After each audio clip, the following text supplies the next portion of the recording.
après-midi, avant l'ouverture de Wall Street. Grégory Volokin, on vous retrouve du côté de Mescard Financial Services en plein New York. Bonjour Grégory, merci d'être avec nous. Bon, on sort d'une semaine compliquée sur les marchés, que ce soit en Europe ou aux États-Unis, avec une question concernant les États-Unis. À quelle vitesse évolue désormais l'économie américaine? On espère qu'on aura quelques éléments de réponse avec les ventes au détail. Ce sera le chiffre de la semaine publié mercredi en début d'après-midi à Paris. Oui, c'est un chiffre très important parce qu'en fait, vous avez vu la réaction des marchés aux chiffres de l'emploi. C'était des chiffres qui étaient bons en fait et qui ont été reçus comme une affirmation que la croissance repartait aux États-Unis au début du deuxième trimestre. Là, on va avoir ces chiffres donc des ventes de détail au mois d'avril et là, c'est vraiment, je dirais, un mois où il n'y a plus d'excuses. On ne peut pas dire qu'il y avait encore beaucoup de neige au sol, c'est pas du tout le cas. C'est encore un mois où le consommateur bénéficiait vraiment de la forte baisse du coût du pétrole, non seulement à la pompe, mais aussi au niveau de ses factures énergétiques. Donc ça va être très intéressant de voir est-ce que ce consommateur a recommencé à dépenser. On sait très bien que le taux d'épargne ayant augmenté aux États-Unis, il y a des réserves de cash dans les poches des consommateurs. Le consommateur, on répète toujours, mais c'est vrai, c'est pratiquement 70% de l'économie américaine. Bon, ce qui fait l'actualité également chez vous ce matin à New York, Grégory, c'est un deal. Vous parliez des coûts de l'énergie. Deal justement là dans le secteur des matières premières et du pétrole. C'est Noble Energy qui rachète Rosetta Resources. Quels enseignements est-ce qu'on peut tirer là de cette nouvelle fusion-acquisition dans le secteur pétrolier? Mais d'abord, il faut dire que la seule façon pour des compagnies importantes, et Noble Energy est une grosse compagnie, de faire de la croissance actuellement, c'est de la croissance externe. C'est absolument pas aujourd'hui qu'elles vont commencer à faire des nouveaux puits d'exploration et à faire de la recherche. Donc elles vont chercher, et ce n'est que le début, elles vont chercher des compagnies à racheter.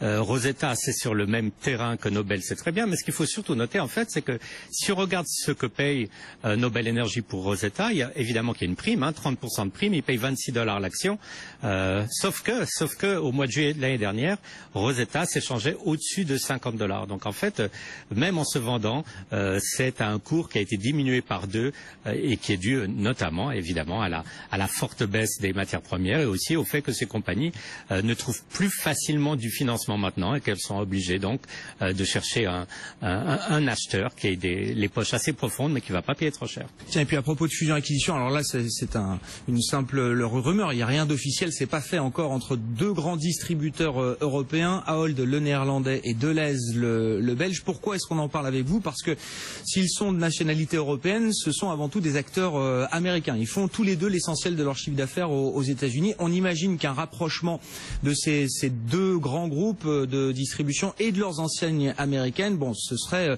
évidemment plus challenging pour la concurrence sur place. Mais la question, c'est de voir quelles sont les parts de marché des deux chaînes que possèdent Delhaize et Ahold. Une, c'est Food Lion, l'autre, c'est Shop and Stop. Je vais dans les deux. Je peux vous dire qu'en fait, la part des marchés aux États-Unis, c'est 4% des commerces d'alimentation. Donc, de ce côté-là, il n'y a pas de problème antitrust. Par contre, il y a un très gros problème de concurrence parce qu'on a vu maintenant dernièrement que beaucoup de nouveaux acteurs sont rentrés dans ce secteur de l'alimentation. Vous avez les discounters, les compagnies telles que Walmart, telles que Costco, etc.